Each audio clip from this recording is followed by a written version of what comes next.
Write down the locations, aerobic or anaerobic, and then whatever happens inside the main things.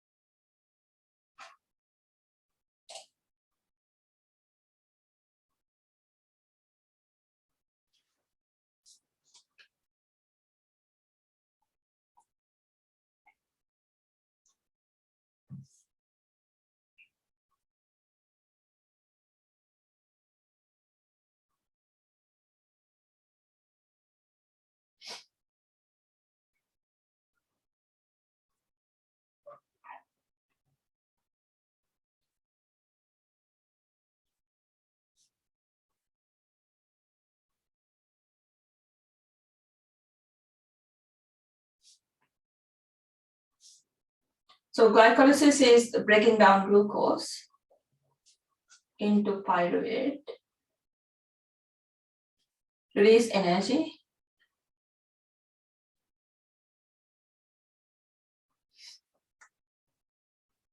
and pyruvate further breakdown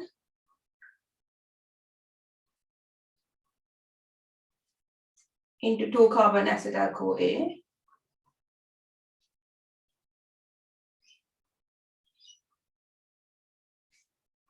and acetyl coenzyme A undergoes Krebs cycle. If you want, you can drop this.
So acetyl coenzyme A is a 2-carbon compound. It will undergo the Krebs cycle. So this is pre-Krebs cycle. This is the Krebs cycle. Releasing carbon dioxide.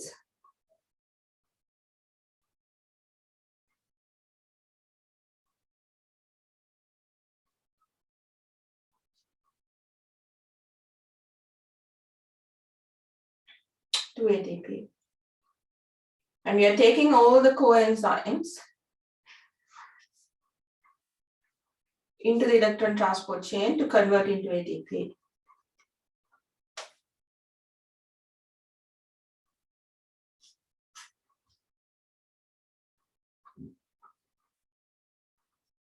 For this, the oxygen needs to be present to accept hydrogen to form water. Right? This is what we did last week.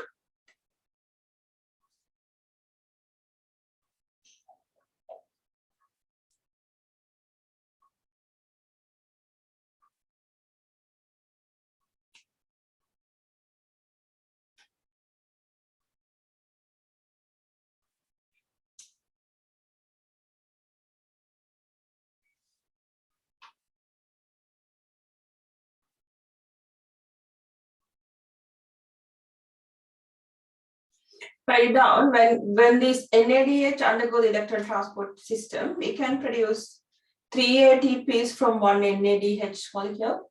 The conversion rate, one NADH produces 3 ATPs, one FADH2 can produce 2 ATPs.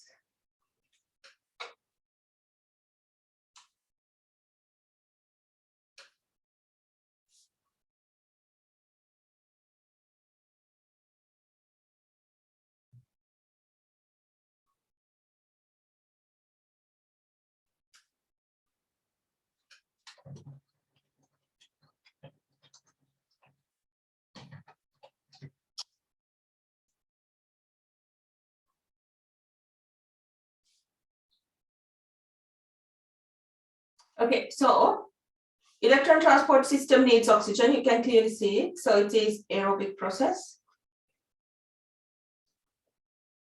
Electron transport chain is coupled with the Krebs cycle because both of them happens inside the mitochondrion. Whatever the coenzymes, once they unload their hydrogens, they need to go back to the Krebs cycle to accept the whatever the high energy protons, right? So if these coenzymes can't unload the high energy protons, the Krebs cycle won't get the unloaded coenzymes like this. If the Krebs cycle not getting the unloaded coenzymes, they can't accept the high energy protons and it's going to stop the Krebs cycle as well. Whatever the outputs of electron transport system needs to be an input of the Krebs cycle or the other way around, right? So indirectly, Krebs cycle needs oxygen. If the electron transport stops without having oxygen, Krebs cycle is going to stop as well, right? So this is a aerobic process, but we don't need the glycolysis oxygen, so it is an anaerobic. Right, so if something happens in electron transport chain, don't say Krebs cycle is present, right? It's going to stop as well. So if something happens and stop the electron transport chain, you're only going to have the glycolysis 2 ATPs. Right? There are questions coming like that. We're going to inhibit the electron transport chain, then talk about the glycolysis ATP only. Is this clear? Okay, so this is the number of ATP that we're going to produce if the full reaction takes place. Producing 2 plus 2 plus 26 to 28 ATP. So we're going to end up with 30 to 32 ATP.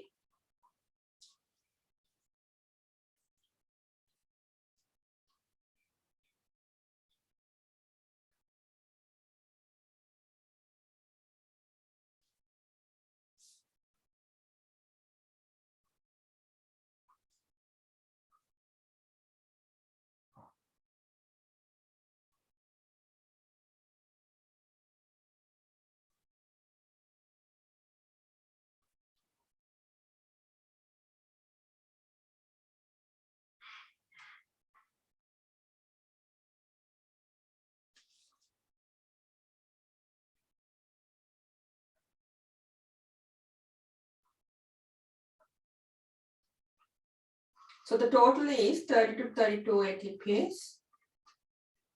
So if the oxygen is present, you're going to undergo the Krebs cycle electron transport chain.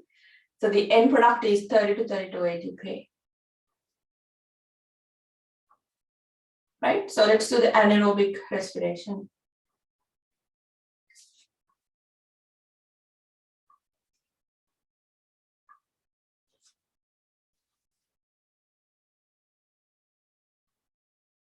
I'm going to do the classes next week. 10th is the test, right? So you need to come.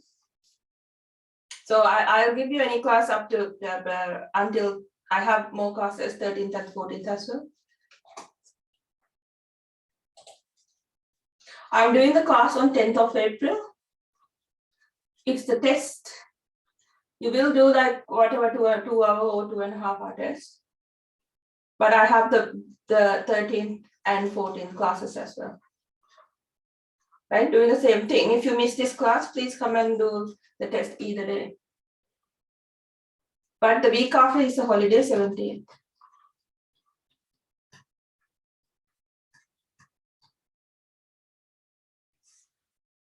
And then again, having classes. Huh?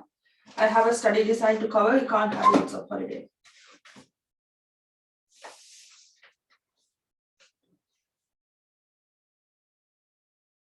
So the test is on photosynthesis and cellular respiration, every single thing, right? CRISPR-Cas9, the biofuel, everything. Huh? I will post the cellular respiration note on Monday. But cellular respiration and photosynthesis, every single thing, whatever that part, photosynthesis plus cellular respiration.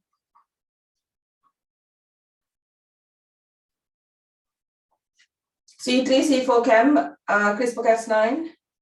CRISPR-Cas9, how to improve the crop yield stuff, respiration, includes biofuel as well. I will do a little bit biofuel. Okay, so this is the full aerobic respiration.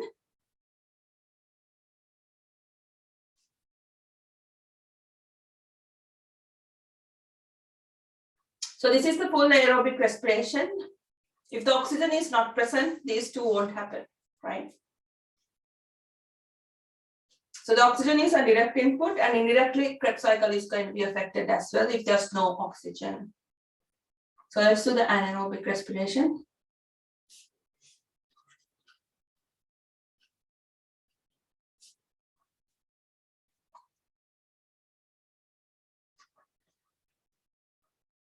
Okay, so it's the normal glycolysis, whether oxygen present or not, the normal glycolysis is going to take place. So write down the process, the location. Just exactly the same thing, just copy it again.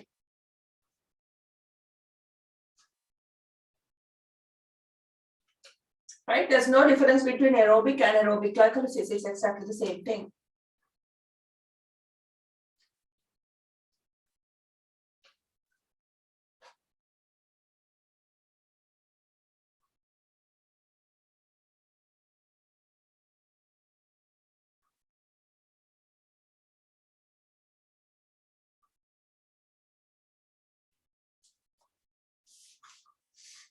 So the cell will start breaking down the glucose.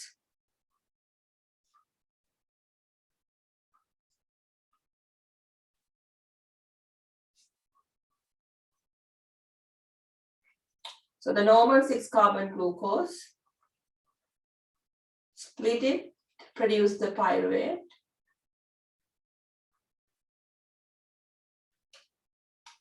At the end, energy going to be released, right? Exactly the same thing. You have to write down the NADH as well.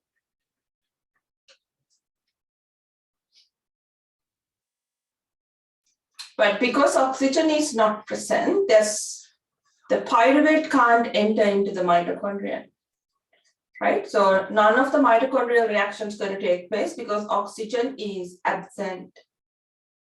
Anaerobic means there's no oxygen present.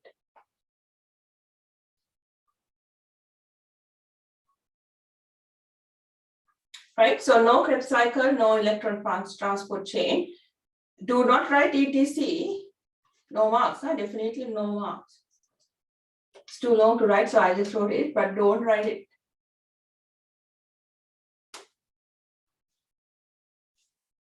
So there's no Krebs cycle, there's no electron transport chain. So we're going to further break down the pyruvate in the cytosol. So the entire anaerobic respiration, the location is just the cytosol. There's no mitochondrial involvement.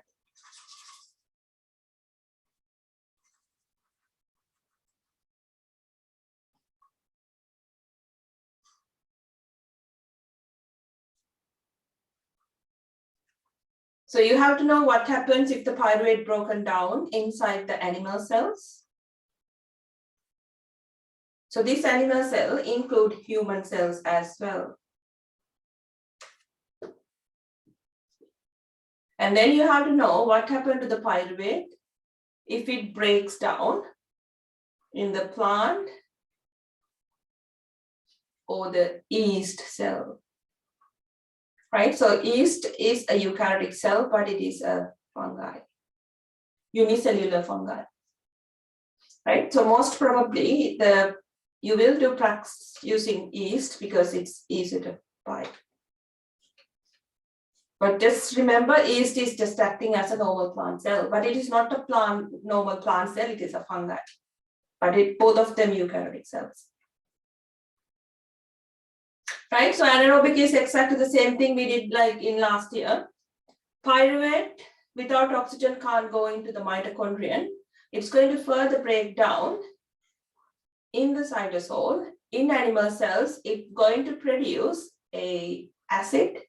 The acid is the lactic acid.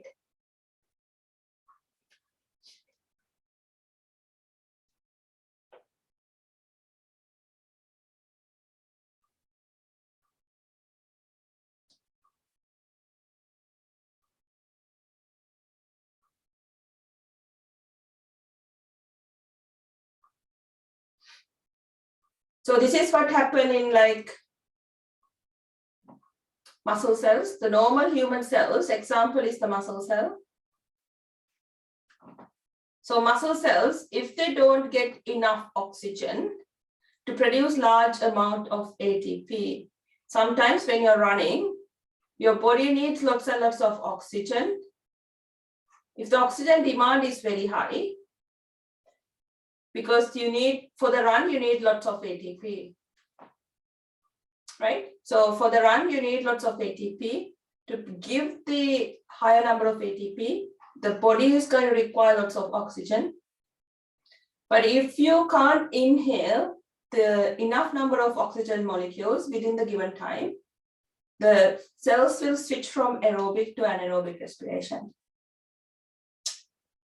So if they can't go for like the full number of ATP, the cells will respire without oxygen, undergoing anaerobic respiration, producing lactic acid.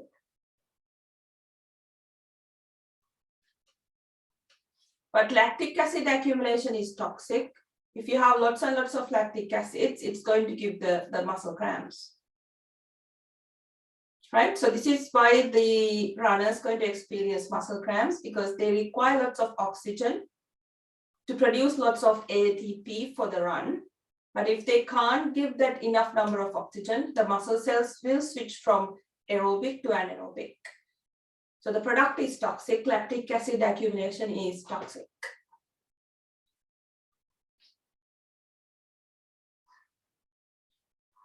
But you can't keep lactic acid forever in the muscle cells. They need to break down. When the person is resting, lactic acid in the presence of oxygen will go back to the pyruvate and enter into the normal aerobic respiration. Right? So if you can remember this little bit, you're not going to keep lactic acid forever. It is a toxic product. It needs to be broken down. Right? So when the person is resting, he's going to get enough oxygen. So the lactic acid in the presence of oxygen go back to the pyruvate, enter into the normal aerobic respiration.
Okay, so this is the reaction. I'm going to write down the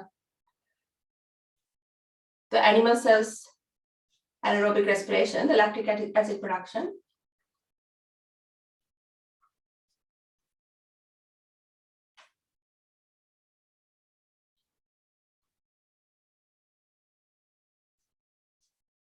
So the normal glucose enters into the glycolysis, and it's going to break down into pyruvate. Right, so this is going to produce the ATP. And this is going to produce the NADH. Right, can you highlight the NADH? But if there's no oxygen, the pyruvate will become lactic acid.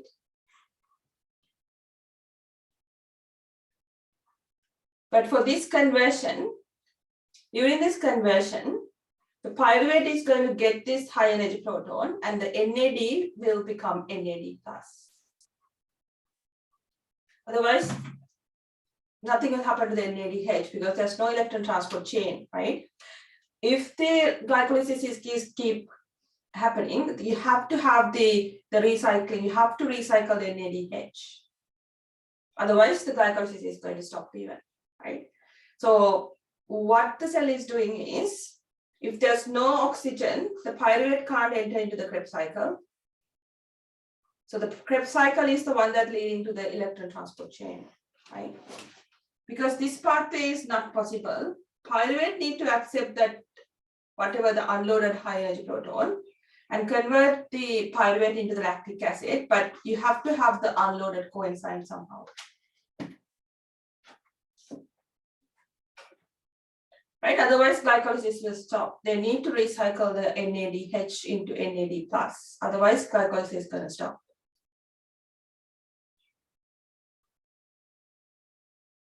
But overall, the ATP, that's 2 ATP, so the cell will survive because at least they're going to stop produce 2 ATP. Instead of the 30 to 32, we will end up with 2 ATP in animal cells.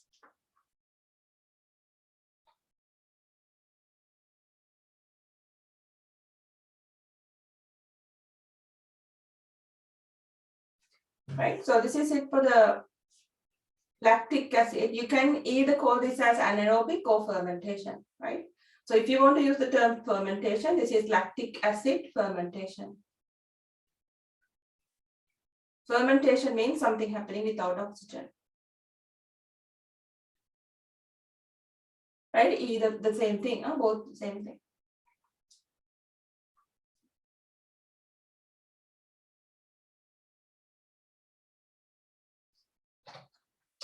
So this is what happened in the animal cells, right? So anaerobic respiration in animal cells. So this includes the normal muscle cells. I just did this pathway, is this clear? So let's do the pyruvate. What happened in plants and yeast cells? What are the products?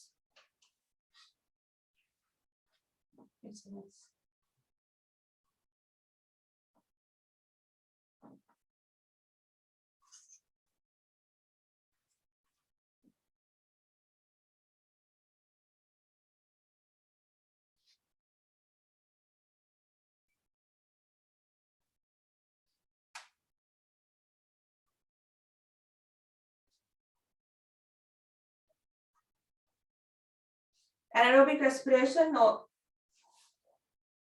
in the plant cell or the yeast, right? So yeast is a single cell fungi.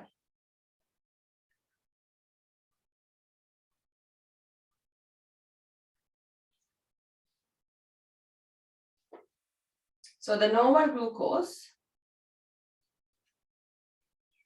will break down into pyruvate. If you want, you can use this arrow, right? I don't want to write inputs and outputs, so I'm just writing like this.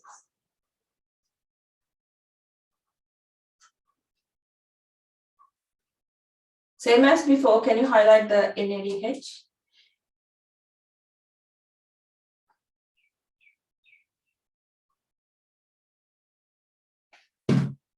So if there's oxygen present in animal or yeast, the pyruvate enter into the Krebs cycle, will undergo electron transport chain, right? Produce the full number of ATP, but there's no oxygen present. We are inhibiting both reactions, right? There's no mitochondrial involvement. We're going to break down the pyruvate in the cytosol. So the final product of the plant or the yeast is ethanol plus carbon dioxide. But same as the previous one, animal cells, pyruvate going to accept the high energy protons and pyruvate going to produce the unloaded coenzymes, right? So I'm going to write down, you have to mention the NAD+. Otherwise, the entire glycolysis is going to stop.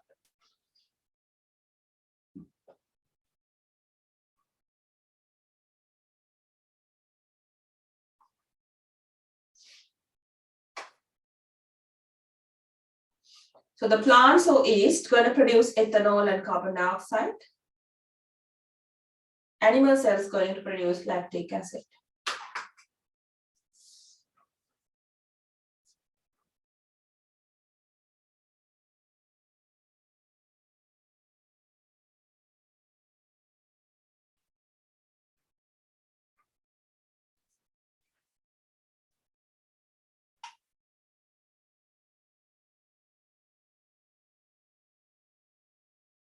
Let's compare the aerobic and anaerobic respiration.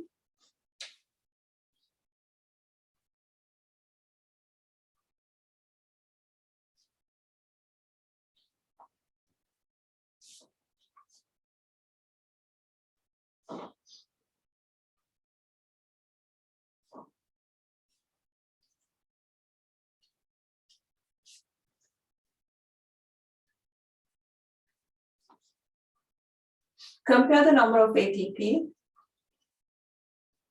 and compare the efficiency. Which one is more efficient?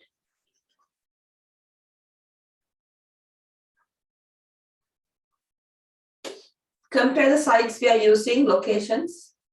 Is it just the cytosol only? Are we using two things like mitochondria as well?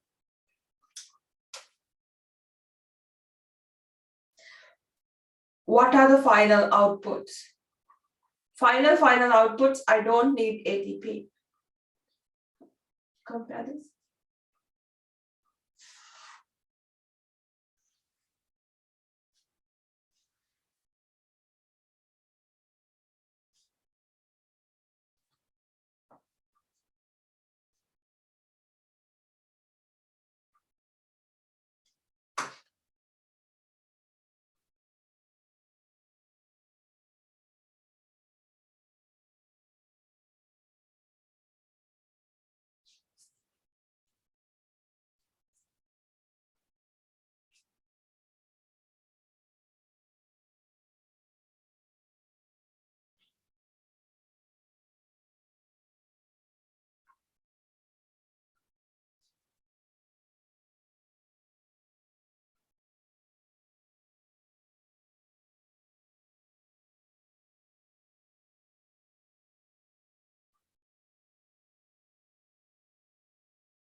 So the aerobic respiration, you're going to produce 30 to 32 ATP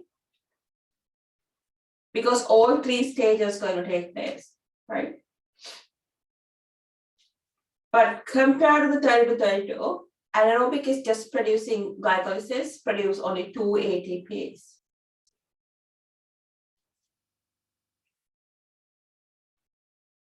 So if I compare the efficiency, aerobic is highly efficient because it produces lots and lots of ATP. So most of the time, there's going to be questions asking to compare the efficiency. You have to give the number. I'm giving the test next week. Don't say aerobic is highly efficient than anaerobic. You're going to lose the mark, right? We don't know if you say high or low, what the numbers are. Just give the number. Don't write anything without the numbers, right? So I can say aerobic is highly efficient because it can produce 30 to 32 ATP, while anaerobic is less efficient because it just produces 2 ATP, right? So if you don't give the numbers, this could be like 20 to 22 or something like that, right? So this is significant reduction. You're going from 30 to 32 to 2 ATPs. So you don't have to say anything if you just give the numbers. Can you highlight? You have to give the numbers, huh? How many times I tell you, most of the students won't write the numbers.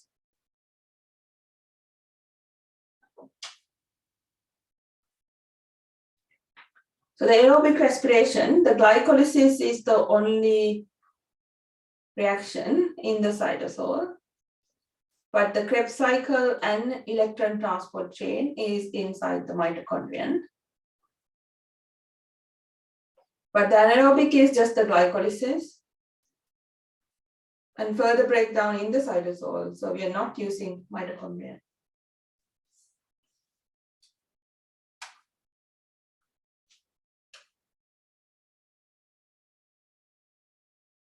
So the aerobic respiration output means the final outcome, right? So the main reaction is glucose breakdown in the presence of oxygen into water and carbon dioxide. So this is the output, right? So the final reaction produces carbon dioxide and water. For the anaerobic, you have to separate them out. Animal cells, what happened, and plant cells and yeast, what happens.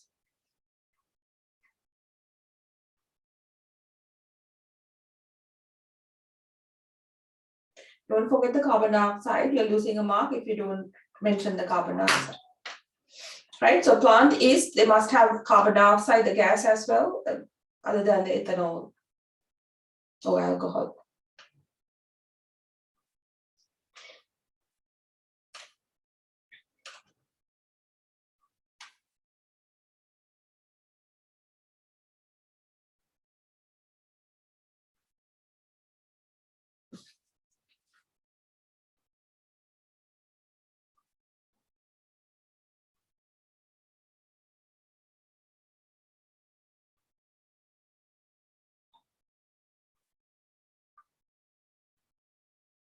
Okay.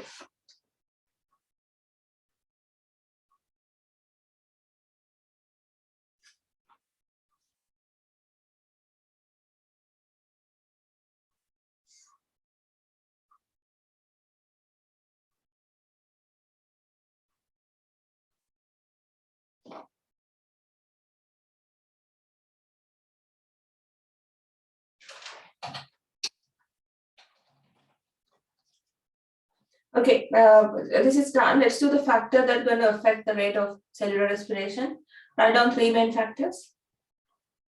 We did the same thing for photosynthesis. Now you have to know the factors that are going to change the rate of cellular respiration.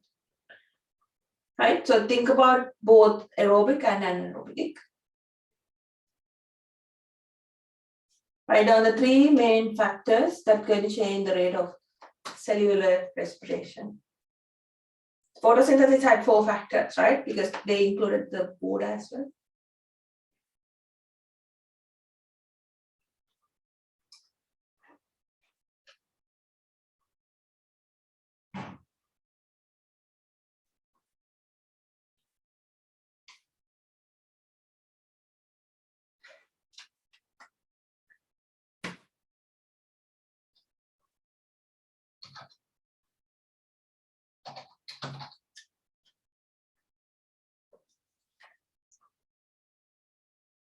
Right, so you can take them from the balance equation.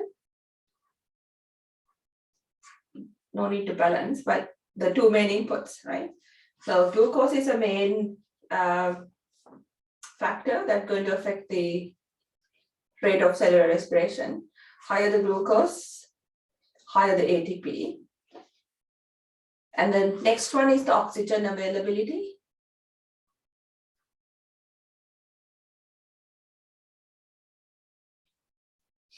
So the photosynthesis, we highlighted all the enzymes like the Rubisco, PP, carboxylase, but all the normal reaction needs to be catalyzed by enzymes, right? So if the enzymes are involved, the third factor is always the temperature.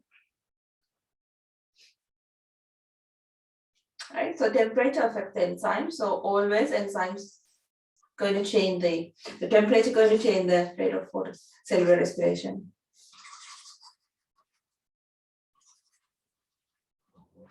So let's do one by one. Glucose.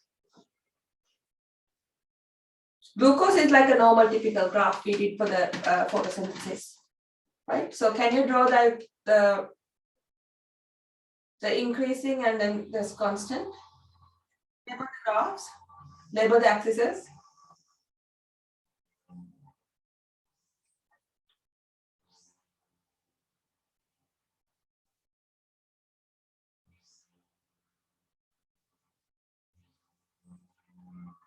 Right, so you have to draw the graph explaining how the glucose availability is going to change the rate of cellular respiration.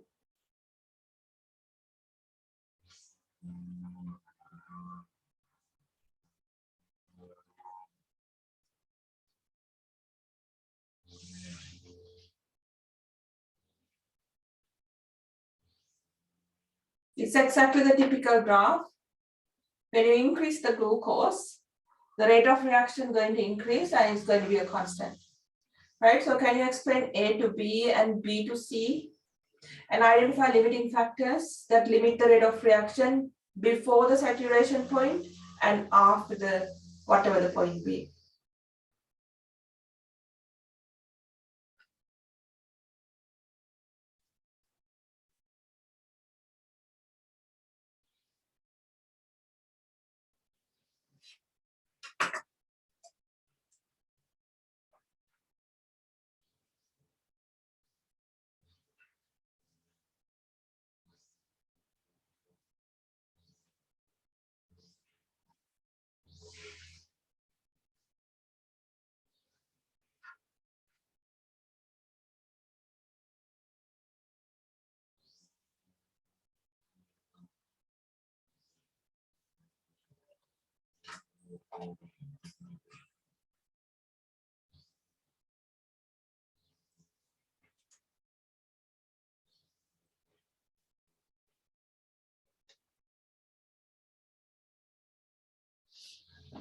So A to B, you have only one limiting factor, but B to C, you can have multiple limiting factors.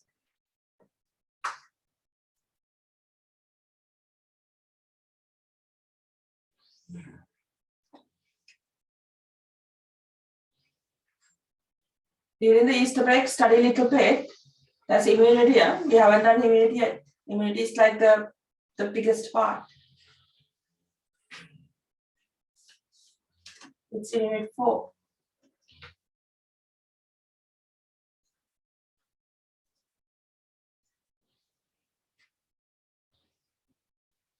So A to B. So the main input for the glucose is the input of glycolysis. So higher the glucose, we can produce the pyruvate, and all the subsequent reactions going to increase as well, right? So Krebs cycle going to have pyruvate at a faster rate. It's going to break down, releasing carbon dioxide, producing NADHFADH2 faster, and then electron transport chain will produce ATP at a faster rate. Right, so this is leading to all the subsequent reactions.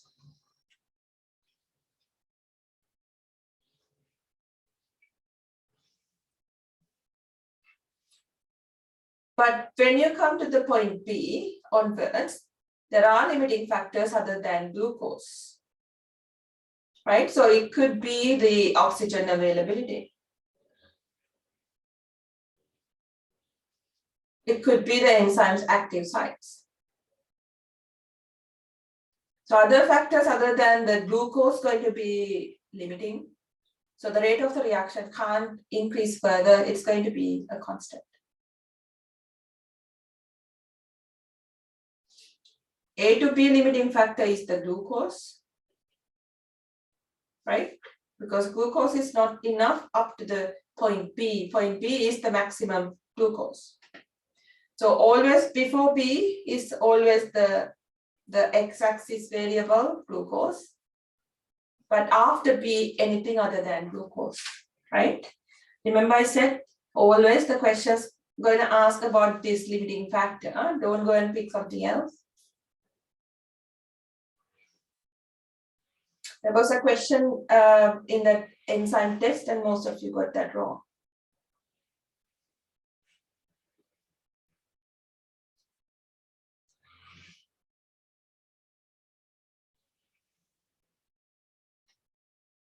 So this is it for the glucose availability.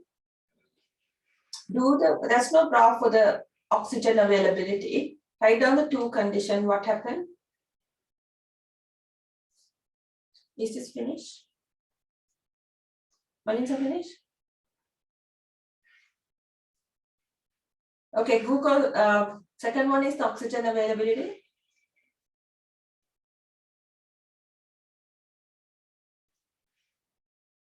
Write down what happened if the oxygen present and oxygen absent. That's it. Right? You're switching between aerobic and anaerobic respiration, increasing, decreasing the ATP numbers.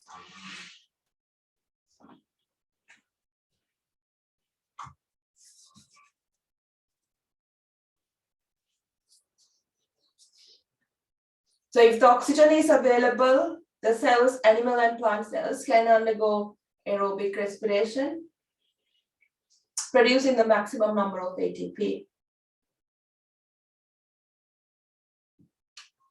If the oxygen is absent, they can't undergo Krebs cycle electron transport chain. So it is just the glycolysis. Because glycolysis is the only anaerobic process. It's going to produce only 2 ATP. You won't lose anything by giving the numbers, always give the numbers, right? I don't know for your SACs, but definitely for week exam, you have to give the numbers.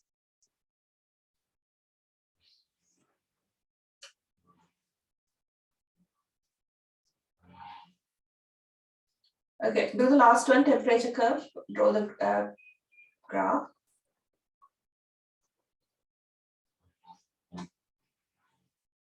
And explain it, exactly the same thing, right? Normal temperature graph.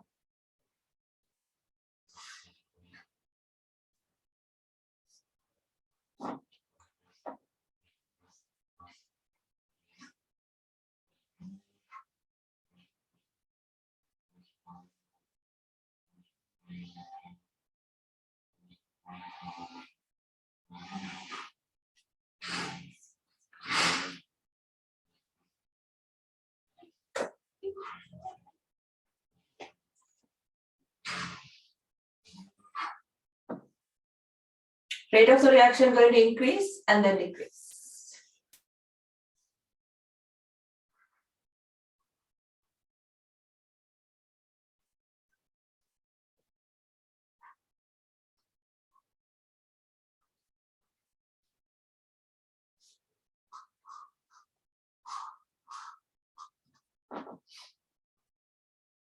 Right, so always write down for the lower temperatures, lower than the optimum, you have to mention the kinetic energy, the number of collisions between enzyme active site and the substrates, right? Same set of enzymes, same set of terms, enzyme substrate, but you don't know the specific enzyme. For the previous one, we included the specific enzymes.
I'm only writing the keywords and then above the optimum.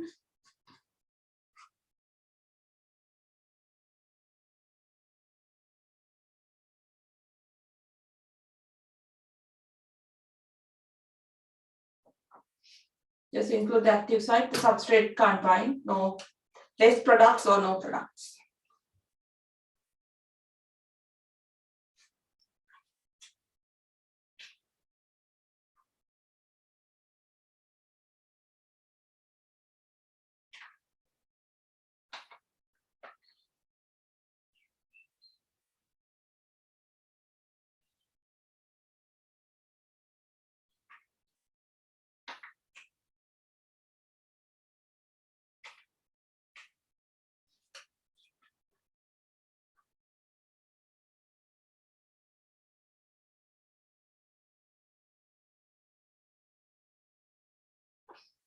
Okay, I'm done. Not done. Biofuel.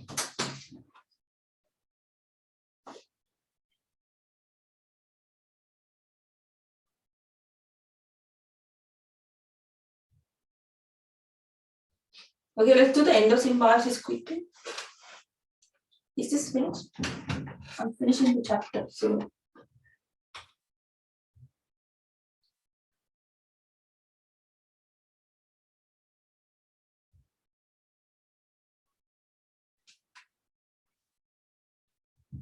Okay, so let's see how the mitochondrion and chloroplast ended up inside a eukaryotic cell. Right? I think I did exactly the same thing last year as well. Right? So mitochondria and chloroplast, not like the other organelles, they're going to have strange features.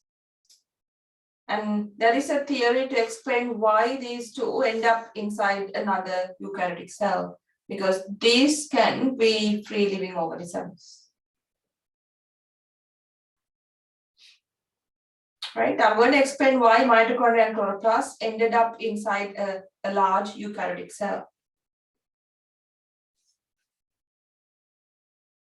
So symbiosis means you have to have two organisms. So the example symbiotic relationship is the flower and the bee, or whatever, the butterfly. Right? So we went through the symbiotic relationships last year, the mutualism, parasitism, predation, always there's going to be two organisms. So I'm going to just go through another symbiosis, symbiotic relationship.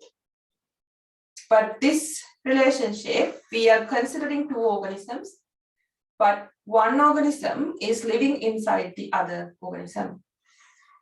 Right? So the large organism is the number one, the second organism lives inside the first one. So the theorem is endosymbiosis.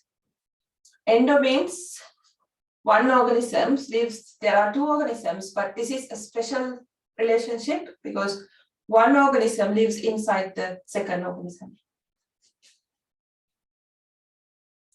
Right? So I'm doing the endosymbiosis theory.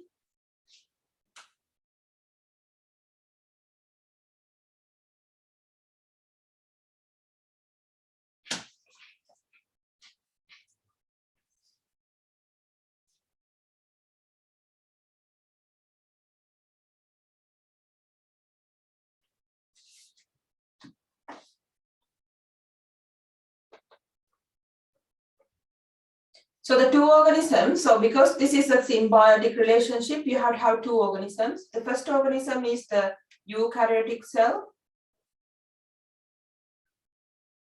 The second organism is, you can say, mitochondrion or the chloroplast.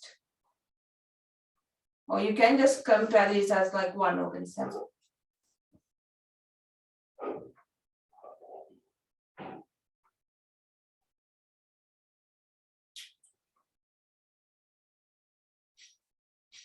So what the theory says is, long time ago, mitochondria and chloroplasts, they used to be free living prokaryotics. Right? Long time ago, mitochondrion and the chloroplast used to be free living, you can say either bacteria or prokaryotics.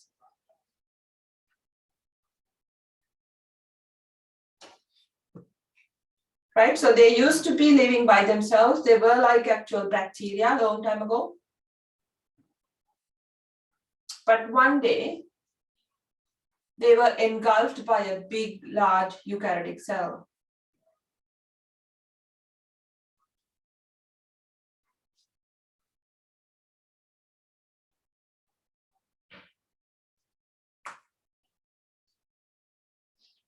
So these two living organisms, mitochondria and chloroplast, they used to be living by themselves, free living organisms, but they used to have like acting as prokaryotics, right? Bacteria-like organisms, mitochondria and chloroplasts.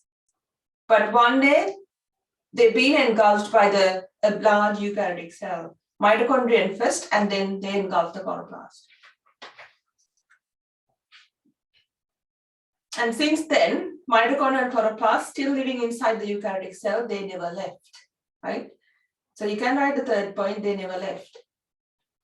They means the mitochondria and chloroplasts, we can see them still inside the large eukaryotic cell, right? So we can see still this endosymbiosis relationship.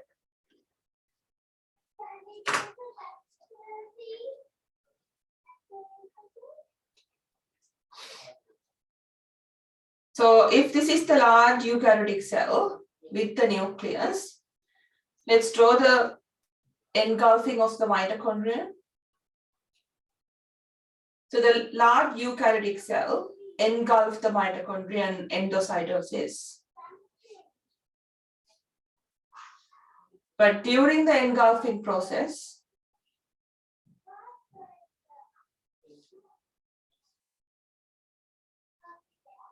mitochondria acquired the second fully developed membrane, right? So what gave the second membrane, the black membrane? Mitochondria just as like a one membrane organism, normal bacterium.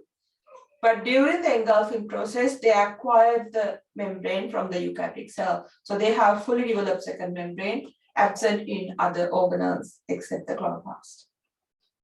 Right, so if I put this inside, we have the mitochondria's original membrane and the second membrane just acquired by the big eukaryotic cell.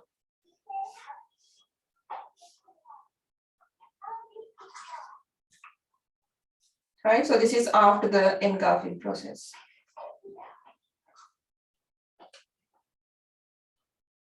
You can do the chloroplast now. All the cells will have mitochondria. So they acquired the mitochondria first, and some of the cells decided to take the chloroplast in and became plant cells.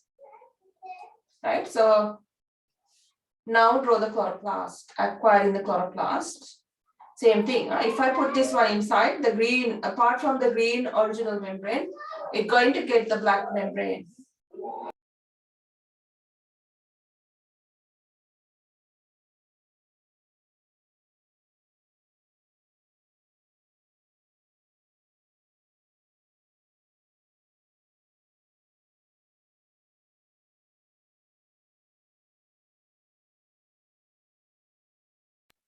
Right? So this is the endosymbiosis theorem. So you have to know how to draw the mitochondrial chloroplast and then briefly go through this, whatever the theory.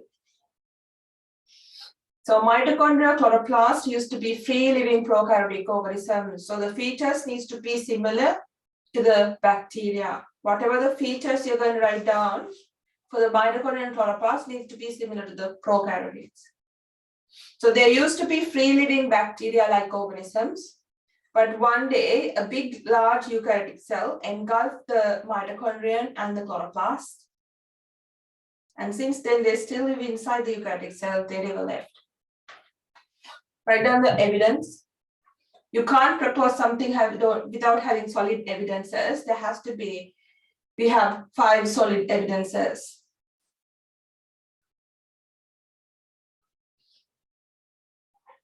Four evidences. Write down 4 things that are going to explain that this took place like a long time ago. First one I already explained.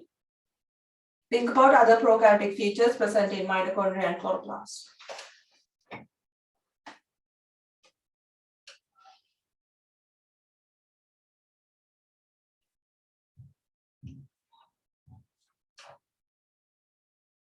So not like the other organelles, these are the only organelles with a fully developed second membrane.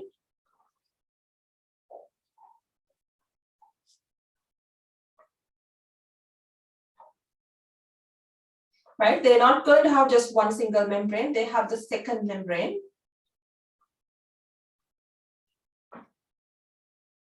If the mitochondria and chloroplast were free living, they must have their own information to make proteins, and they must have the site to produce the proteins. Right? There's no point of having just the DNA without having the ribosomes, right? So mitochondria, chloroplasts, they used to be like prokaryotics, so they must have their own DNA, and the bacteria like ribosomes. If you remember the number, write it down, it's the 70S, yeah? Or if you don't know 70S, write down the ribosomes are like bacteria-like, right? So the eukaryotic has 80S, prokaryotics have the little ribosomes are 70S. I did this last year. So the mitochondria, chloroplasts, they have their own DNA. Mitochondria, chloroplasts, they have their own ribosomes. But these ribosomes are not eukaryotic type, they are prokaryotic type. So you can just say 70S.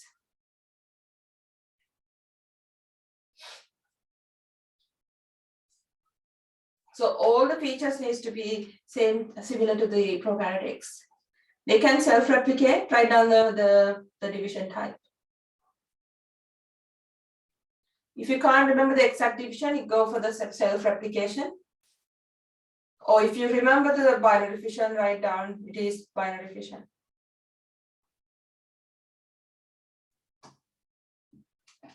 Right, so these are the evidences to explain this endosymbiosis might be true. S is the unit, it's like centimeters, meters, the unit that compare the sizes of the ribosome is the S. Just write down S like you write down other units. Okay, last one is the biofuel, and I'm done.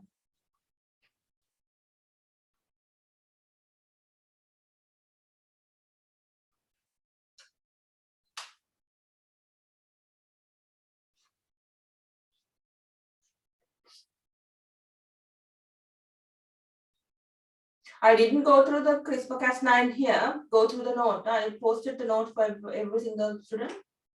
It's there, just read it. How to increase the crop yield, crop productivity using CRISPR-Cas9.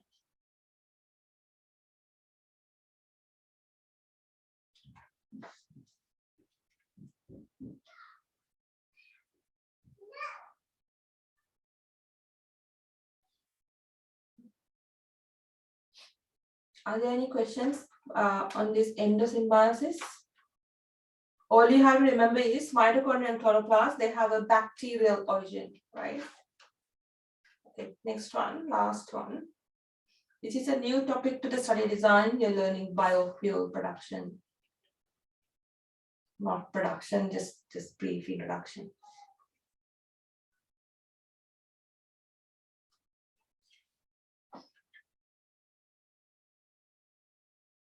Because of all the problems we are having with the fossil fuel, people go for like alternative fuel sources. So the one example is the biofuel.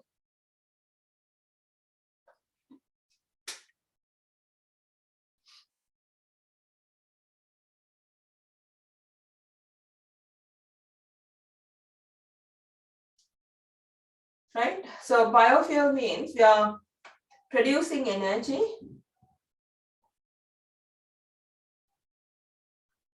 but for this energy production, we are using like plant or animal matter.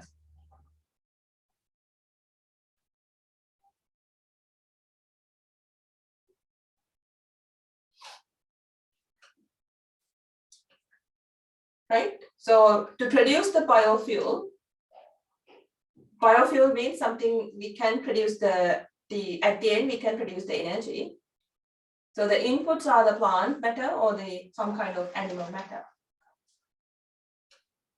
But because these plants and animals, they must be like the recently grown ones. Right? So as an example, fossil fuel means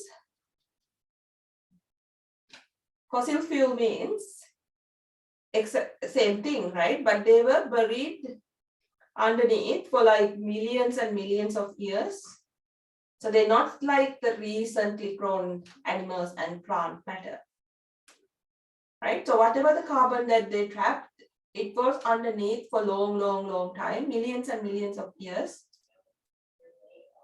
So fossil fuel, even though they come from plant and animals buried underneath, they're going to take millions and millions of years to generate the fossil fuel. But compared to the fossil fuel, if you use biofuel instead, you're taking the energy from recently grown products.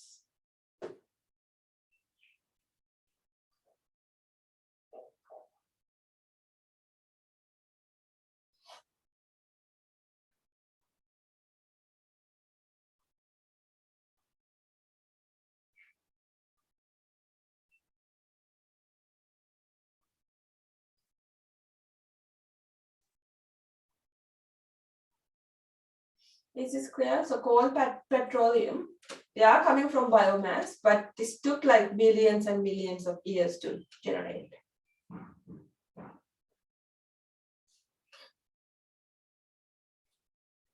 But biofuel means we are taking the energy from recently grown plant and animals. So let's take one example and see how the biofuel production takes place.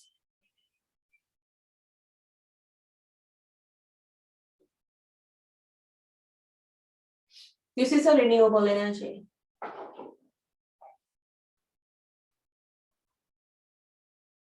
Right, so whatever the plants that are going to trap the carbon dioxide, going to die and decay, and we're going to quickly release the energy back into the outside, right? So yeah, whatever you took, you're going to put back to the environment.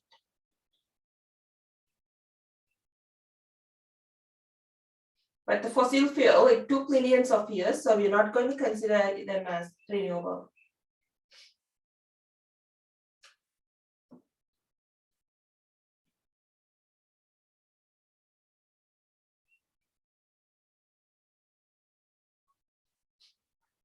Let's see the first generation of conventional biofuels.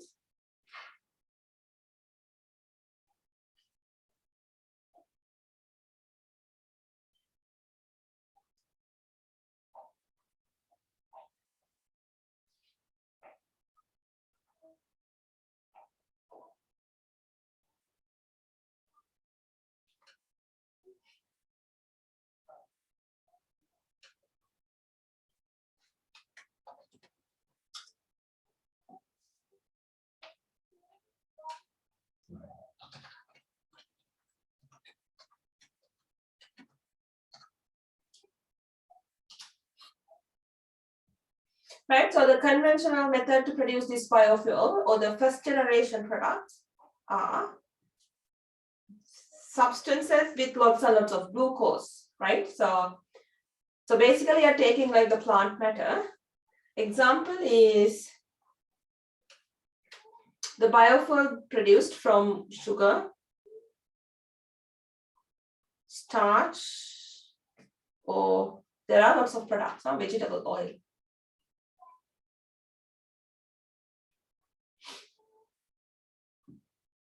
So the main process we are using here is the fermentation, right? So this comes under the fermentation and anaerobic respiration. That's why you're learning here.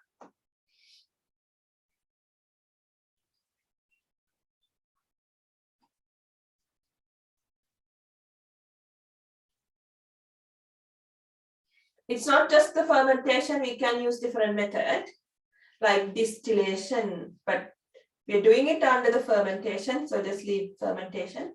But there are other processes to produce the biofuel, right? It doesn't have to be always fermentation.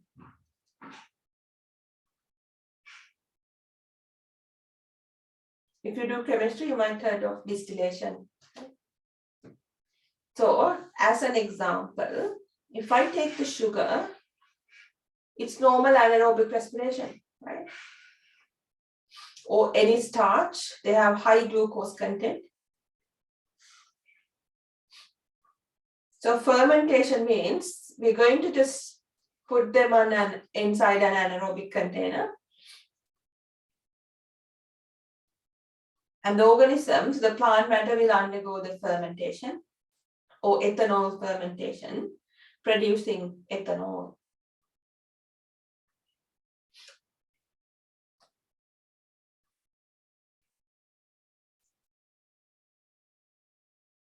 So the main product is always the ethanol, but there are other substances in smaller quantities, right? But the main focus is the ethanol. And this is going to be consumed after mixing with other fuels, right? The gasoline.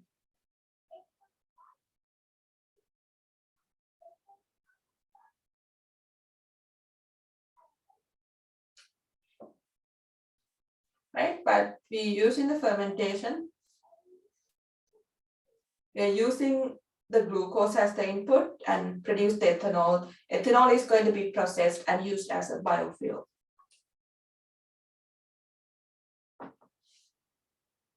Right, so it needs to be processed.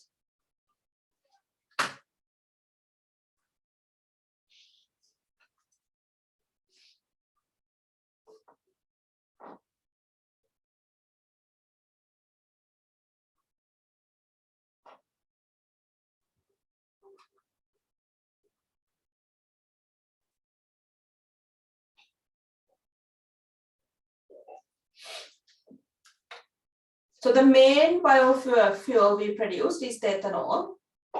So let's see why the ethanol is good.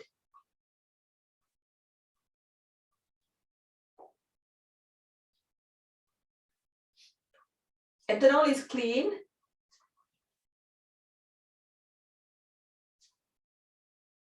And ethanol produces less greenhouse gases.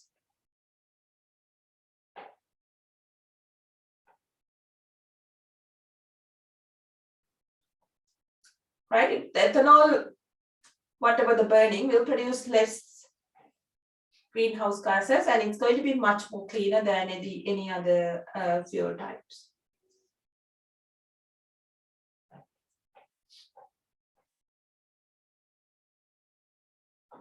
Write down a couple of greenhouse gases. The main greenhouse gas is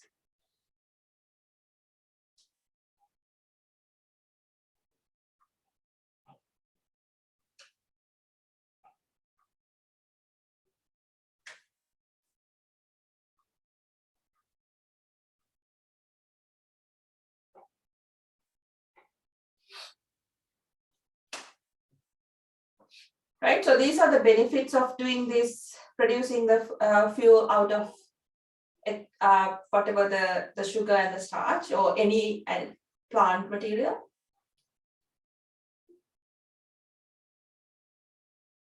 But you're using plant just to produce whatever the fuel, right? So think about the disadvantages and ethical issues. You're using food or sugars or starch just to produce biofuel, while many people in some part of the world starving without food. Or you can think about using land. Are you going to use the land just to have food for the people or to produce biofuel? Right, there's going to be competition for the land space. Are you going to use the space for the food or biofuel?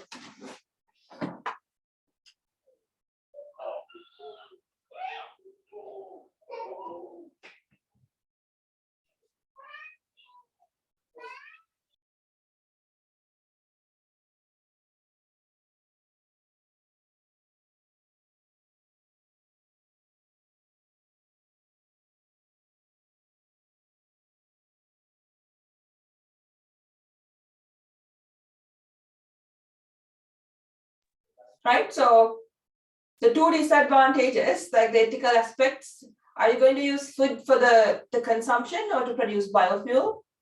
Or the competition for the land space, are you going to use the land to have the crops for the food production or the biofuel? Right.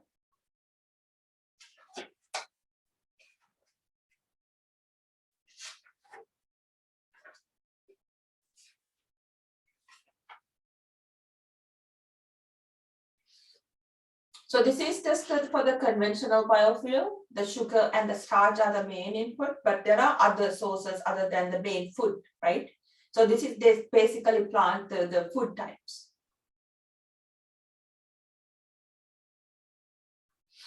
So to avoid ethical issues, you can go for the second type of sources, the second generation biofuel.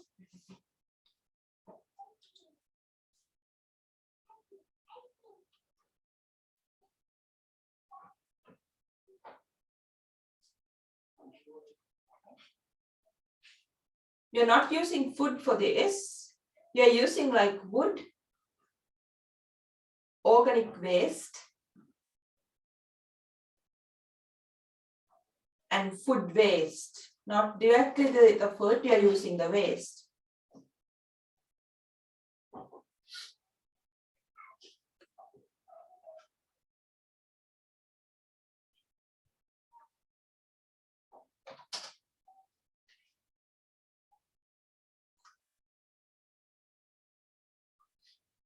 Right? So the advantage here is you're not using food, right? They're not direct foods, they're just like the food scraps or the wood. But the disadvantage is you can't, not like the sugar. Sugar is the input for the fermentation, right? So alcohol fermentation, you have to have sugar. But wood or organic waste, they're not like the direct inputs. They need to be processed to get the sugar out. Right? So whatever the crop, whatever the wood, they need to have a processing step.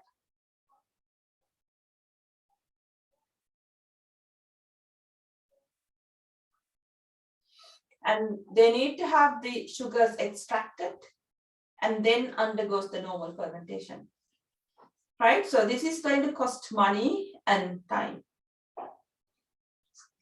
Right? From here onward, it's a normal fermentation and the ethanol production, but there's going to be like added steps. It's not directly just the sugar. There are steps to extract the sugar.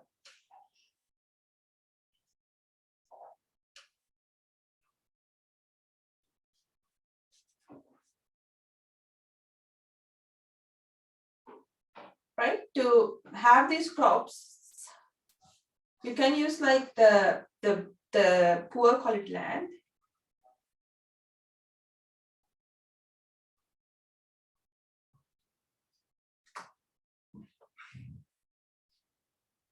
You don't have to give like the valuable land just to have these biofuels second generation. You can just use the poor quality land, right? It's an advantage, but disadvantage is there's going to have like added steps, more cost, and it's going to consume more time.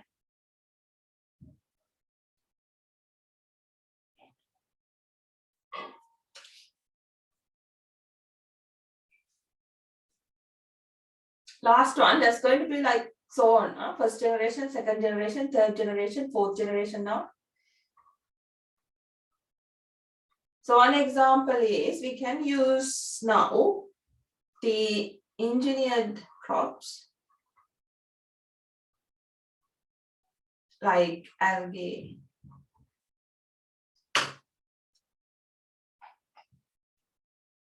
Just remember a couple of examples enough. So you can produce biofuels using algae as well.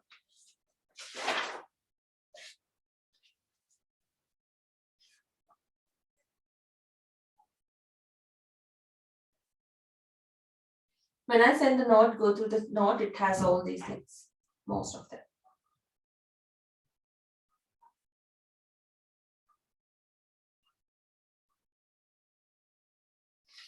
Okay, I'm going to send some questions.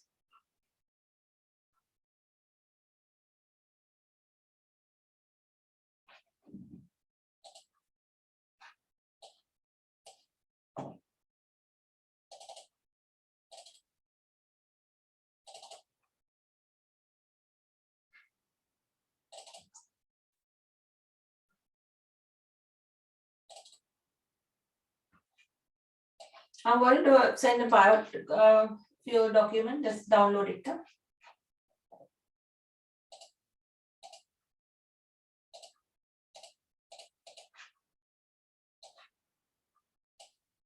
it has the comparison, the first generation, second generation, third generation stuff.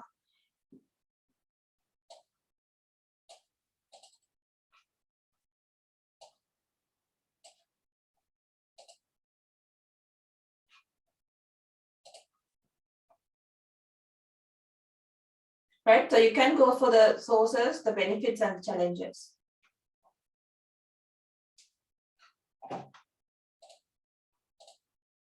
So I sent this, and then I sent this.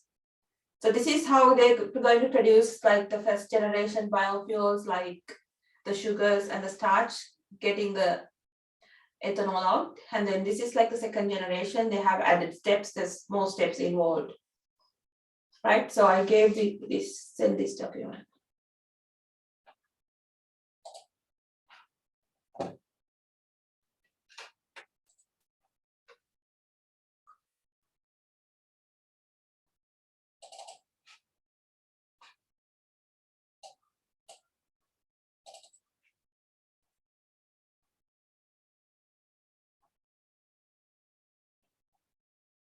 I'm going to send a very big document.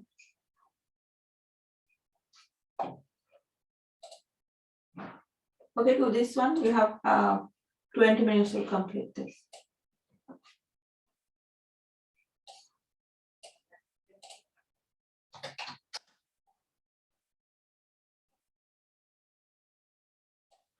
I sent like the basic questions you need to know, right, before you go for the applications.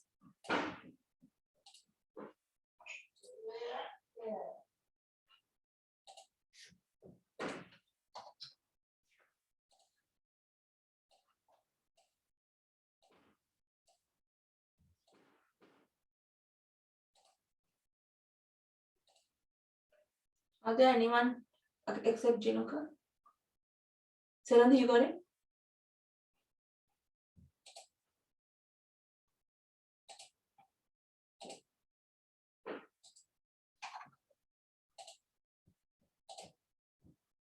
Who else? If you don't have it, let me know, I'll email. I sent 2 documents, one with questions, you're doing the questions now. Basic questions, hurry up and do, I'll go through the answers 11:15. No, 12:15.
Okay, let's go through it.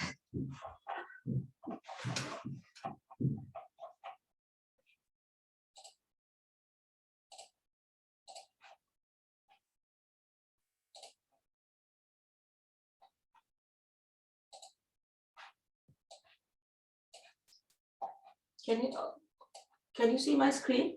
Have I shared it? Okay, first one, when energy depleted,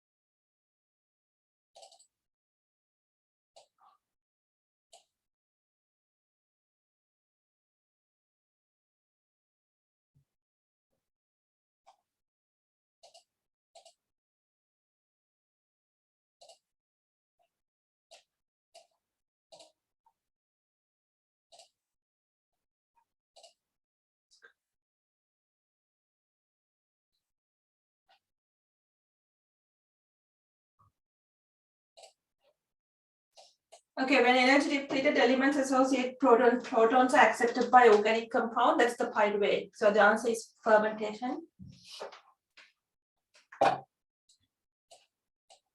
The first one, fermentation. Second one, in the following terms, which is not diffusion fermentation process, answer is A, do not require an electron transport chain.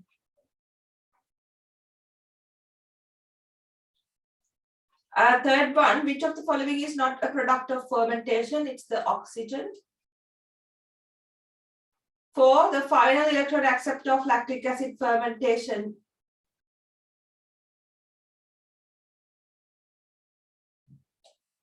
Lactic acid fermentation is the pyruvate. The production of carbon dioxide, because grain is a plant cell, production of carbon dioxide occurs in the fermentation of grains. 6 is the detrimental effect of microorganisms in the food, is the spoilage of food. All the other ones are benefits except the spoilage. Which is not an advantage of the fermented food.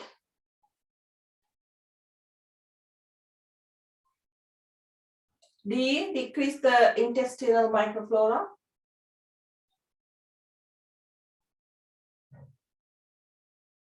Which is not fruit or vegetable based fermentation product, vinegar. Glycolysis takes place in the cytosol. Both lactic acid fermentation and alcoholic fermentation produce NAD plus from the NADH and H plus.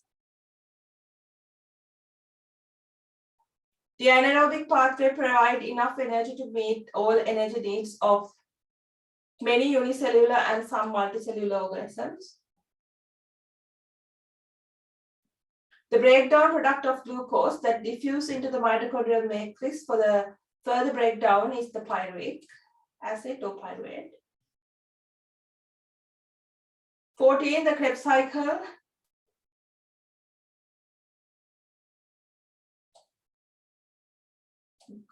Get rid of the wrong ones. The answer is A, to produce 2 molecules of carbon dioxide. The electron transport chain of aerobic respiration.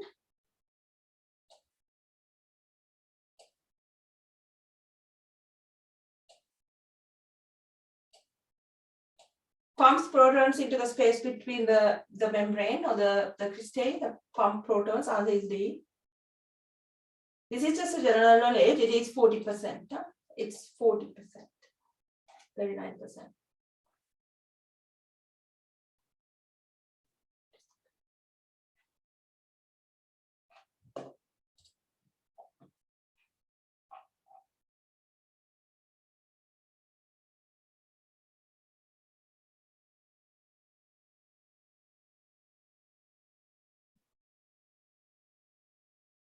10 answer is B.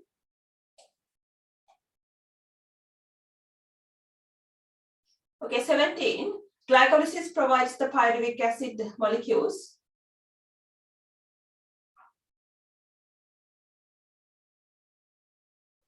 Used in fermentation, answer is true. 18. Fermentation allows glycolysis to continue by providing NADPH. We are not providing NADP. This is something for the photosynthesis, so it's false. 19. Fermentation is an aerobic process. False. Anaerobic. Fermentation occurs in the mitochondrion of the cell.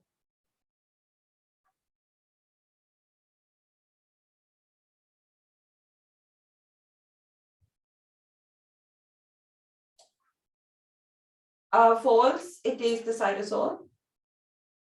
21. Alcoholic fermentation gives carbon dioxide and is used to making bread.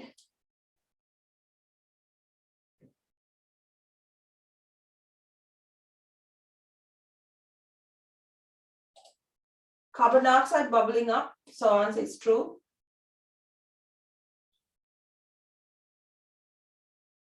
22. Most organisms perform fermentation using chemical reactions that convert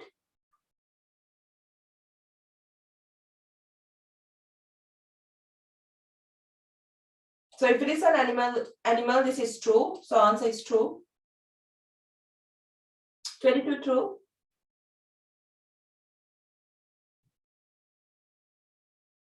You can define these. Let's do the 31. What are the three phases? 31. What are the three phases of cellular respiration? Glycolysis, Krebs cycle, electron transport chain. Where in the cell does the glycolysis is the cytosol. Where in the cell the Krebs cycle is the mitochondrial matrix. Where in the cell does the electron transport chain is the mitochondria, and you can say in a membrane or crystal. How many ATPs? There's going to be 30 to 32 ATP. How many ATPs are made in the Krebs cycle? 2 ATP. How many ATP are made in the electron transport chain is 26 to 28. In which phase of cellular respiration is carbon dioxide is made in Krebs cycle? In which phase of cellular respiration is oxygen a substrate? Direct substrate is the electron transport chain. 40. In which phase of cellular respiration is glucose is a substrate? It is the glycolysis.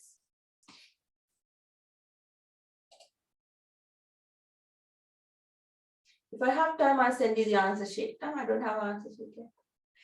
41. On average, how many ATPs can be made from NADH? I said 3 ATPs. On average, how many ATPs from FADH2? 2 ATP per molecule. What would happen to the cellular respiration process if the enzymes are stopped? That means the next reaction won't take place. If you stop glycolysis, Krebs cycle, electron transport chain going to be stopped. It depends. They're not mentioning the state, so whatever the subsequent one's going to be stopped. So I explained the theory for this one. What happens to the high energy electrons held by NADH if there is no oxygen present? They're going to be taken by pyruvate. Otherwise, you're going to stop glycolysis as well, right? Pyruvate accepts the hydrogen from NADH. Otherwise, if you can't circle whatever send the NADH, they're going to stop the glycolysis. What is the overall reaction of fermentation? So glucose breaking down into ethanol and carbon dioxide. You can add heat if you want. They're asking for the heat somewhere else. What is the overall reaction of lactic acid fermentation? You can write loaded and unloaded stuff, right? But I'm giving the main ones. 47, glucose break down into lactic acid plus 2 ATP. 48, why are fermentation pathway referred to as anaerobic pathway? Because this fermentation takes place in the absence of oxygen.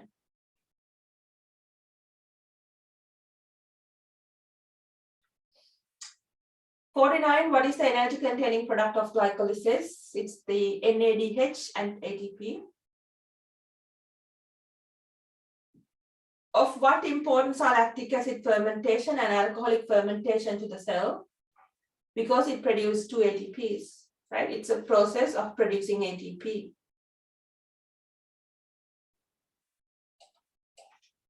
If you don't have the NAD, what happened to the person, right? So the glycolysis won't be taking place if there's nothing to accept the high energy proton, right? So we can't cycle the NAD if there's no NAD to accept the high energy proton, so we will stop even the glycolysis. No glycolysis means they can't undergo any other substrate reactions, right? They are mainly asking the glycolysis, but it doesn't say whether aerobic or anaerobic. So you can say without glycolysis, none of the other reactions will take place, right? So the person won't produce any ATP.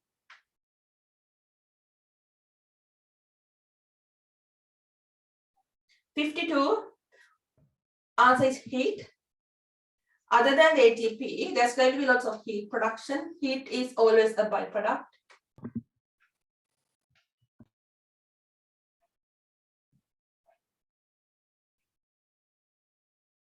So you don't have to mention 53, just skip B, yeah? No need the B. But A is glucose, C is pyruvate,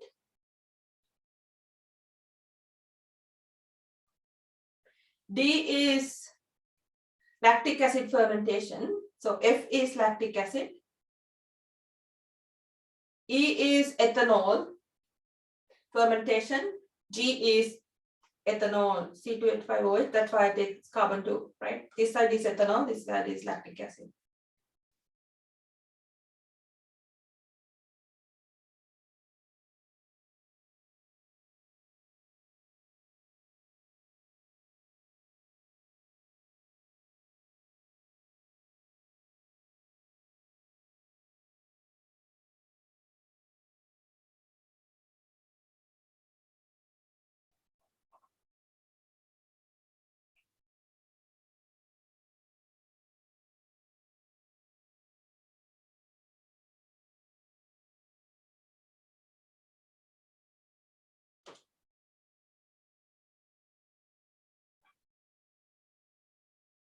So 54, in the Krebs cycle, what molecule acquires most of the energy that is released by the oxidation of acetyl coenzyme A? So NADH releases 3 ATP, right? If you compare with the FADH2, it's just 2 ATP. So you can count the total number of NADH. I think it's 10. I think 13 in total. Calculate the numbers, huh? Which reactions of aerobic respiration occurs in the inner mitochondrial membrane, the electron transport chain?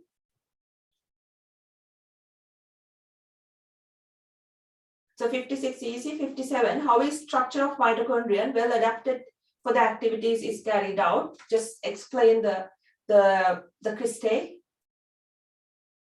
And then embedded cytochromes and ATP synthase.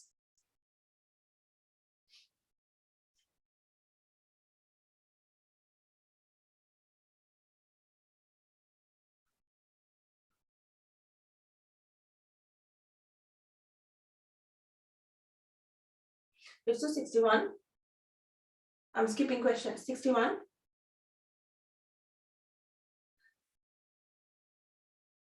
What causes humans to become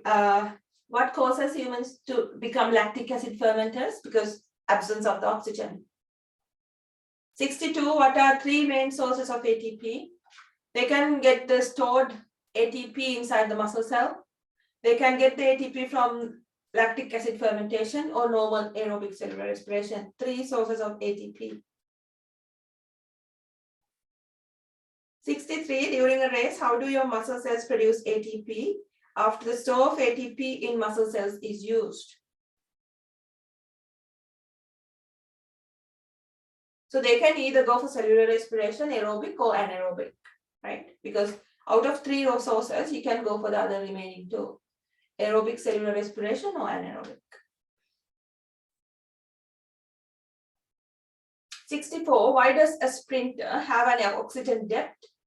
Because lactic acid needs to be broken down back into the pyruvate using the oxygen. So oxygen is a debt. I'll make an answer sheet and send it. It's too big.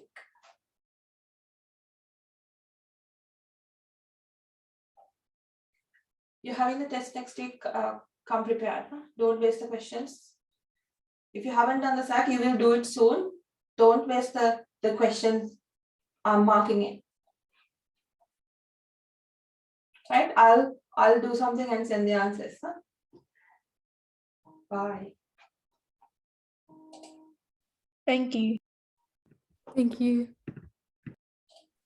Thank you.